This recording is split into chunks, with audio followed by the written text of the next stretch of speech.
Okay, welcome back, dear friends. Now we studied Rutherford atomic model. In that, some limitations are there. Okay, so that limitation is further explained by Niels Bohr. So as you know, although that fast moving electrons, okay, they lose energy in the form of radiation, but it actually does not lose energy, because in other words we can say that electrons is in what, that stationary, it is what, in stationary state. Okay, so whatever that electron means, they are revolving in a one fixed orbit, so that electron energy what, in a stationary. So see here, whatever we are discussing to overcome these problems of our Rutherford atomic model. So Niels Bohr gave these postulates. Okay, Niels Bohr gave these postulates. So see, first postulate, the electrons always move in a certain stationary orbits which have fixed energies.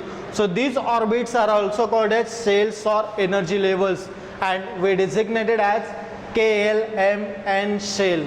Okay, see how it is. We can designate, see here diagram. So as you know, it is what, our nucleus. Okay, so this first shell, second shell, third shell, fourth shell. Okay, so see here, we can say here, first it is what, K shell. Okay, then this word here, L shell, then M shell. Okay, then what, N shell. So we can call it as this as a 1, N is equal to 1, N is equal to 2, N is equal to 3, and N is equal to 4. So the electrons always move in a certain stationary orbit which have fixed energy. So these orbits are also called as shells or energy levels. So see, these shells, or we can say energy levels. Okay, that is we further designated as KLMN shell. Now see here, small b point, the energy level near to the nucleus is called a lower energy level, and as the distance increases from nucleus, so we proceed from lower energy to higher energy level.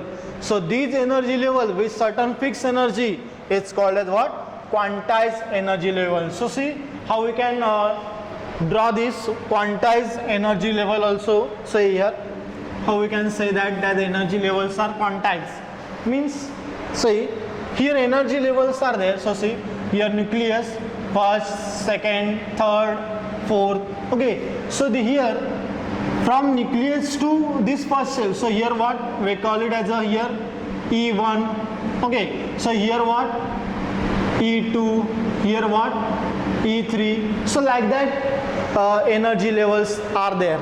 Now see what they are saying, the energy level near to the nucleus, near to the nucleus means what, here lower energy levels. As the distance increases from nucleus to energy levels, so what will happen, we proceed from here lower to higher energy levels. Okay, so these energy levels with certain fixed energy. So each certain fixed orbit has a fixed energy. Okay, so we call it as a what, quantized energy levels. So it is one of the most important success of this Bohr atomic model.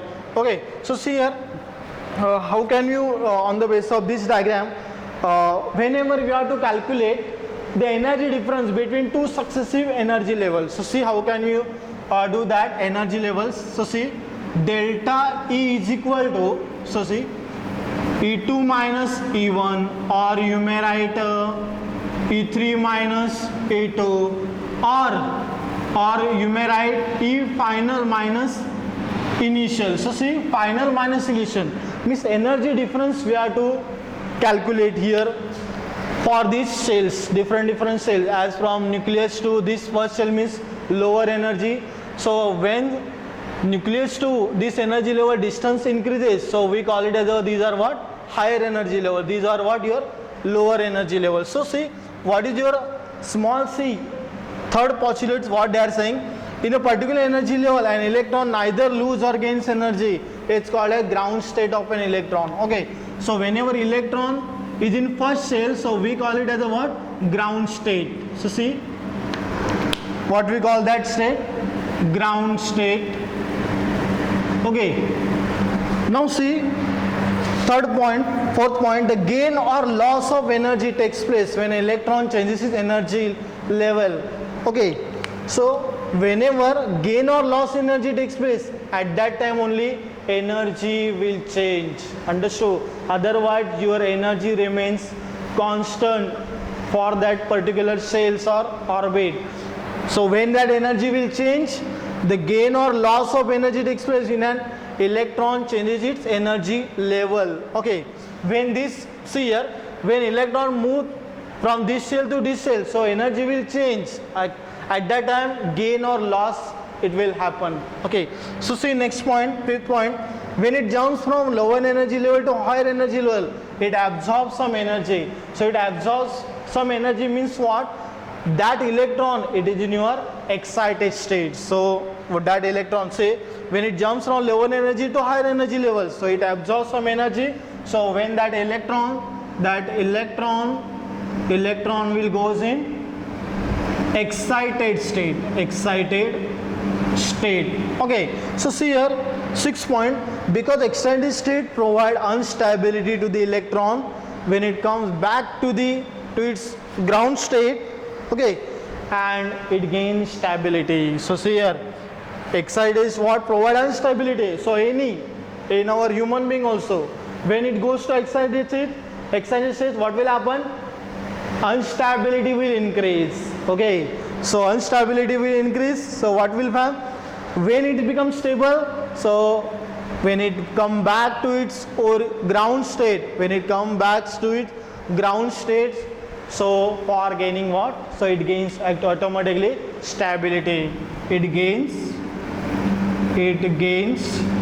stability. Understood? So these are what? Main postulates of our Bohr atomic model. So very much important is after Rutherford. Okay. So Rutherford, what they are saying? They are saying, although the fast moving electrons, okay, they lose energy in the form of radiation, but they actually does not do like this, because whatever energy of the electron, that energy of electron is stationary, okay, in a fixed orbit.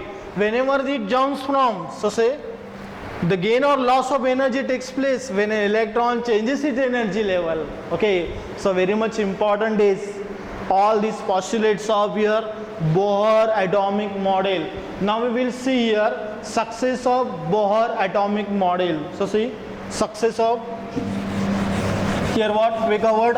Postulates. So keep in mind is all postulates are very much important. Okay, with the K element cell where n is equal to 1, n is equal to 2, n is equal to 3, n is equal to 4, and so on. Okay, so see here, next we will see success. Say success of Bohr atomic model. Bohr atomic model. So small a, see first what he told, success about this Bohr atomic model. So according to Bohr theory, an electron cannot lose energy as long it stays in a particular orbit. Okay, so whatever, see here, we will write here according to Bohr theory, an electron, say an electron cannot lose energy as long as it stays in a particular orbit. Okay, so see small b, what is your small b? So in small b he introduced, so what he introduced? Quantized energy state of an electron. He introduced quantized energy state of an electron. So very much important is also, okay, it means they are moving from lower energy level to higher energy level. Okay, so see here, small c, what he introduced? In that, Bohr theory help in calculating energy. Bohr's theory helps in calculating energy of an electrons. Okay, so these are all about your, okay, so that energy of an electron, particularly for what? Hydrogens. So Bohr's theory helps in calculating energy of an electron, particularly for orbits of hydrogen. Okay, so here some of your limitations also there for your Bohr atomic model. So see, these are all success of Bohr atomic model. An electron cannot lose energy as long as it stays in a particular orbit. He introduced a quantized energy state of electron. And third is what? Bohr's theory helps in calculating energy of an electron in orbit of hydrogen. Okay, so limitations also there for your Bohr atomic model. So that also we will say limitations. Okay, say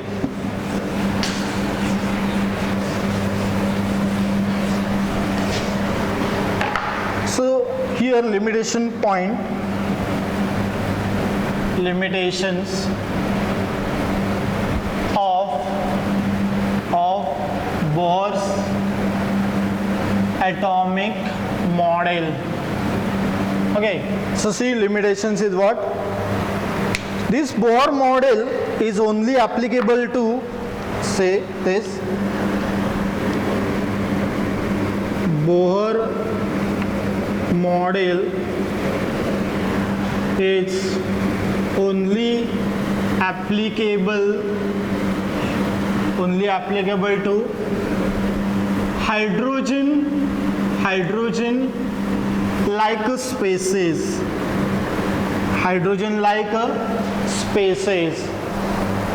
okay, or we can say single electron system, or we can say what? Single electron system. For example, as you know, hydrogen atomic number 1. So hydrogen like system he discovered. Okay, Bohr model. Now see here, in that containing one electron, so that one electron, see how you can calculate this. Say, as you know, He plus, example we will say He plus, then Li2 plus, then beryllium 3 plus. Okay, so Bohr model is only applicable to hydrogen like species, means single electron system. Okay, so how it contain He plus, how it contains single electron? See, helium. So your helium atomic number how much? Yes, atomic number 2. So plus 1 charge, plus means minus, so here 1. Okay, so it is also what? Your 1 electron. Okay, so see here lithium. So suppose see lithium atomic number 3. So 3 minus 2 how much? 1. So here also what? Single electron. Suppose we are calculating here for beryllium. So beryllium atomic number 4. So 4 minus this 3 how much? 1. So these are whatever your Bohr model is only applicable to what? Single electron system, and it fails to explain for multi-electron system. Okay, it failed to explain for multi-electron containing multi-electron system. Okay, so these are what? Limitations of Bohr atomic model. So we discussed up till that, then Thomson atomic model, then their limitations also, then our Rutherford atomic model, their experiment scattering of light with their limitations also. Then what? Now Bohr's. So success of Bohr's also important.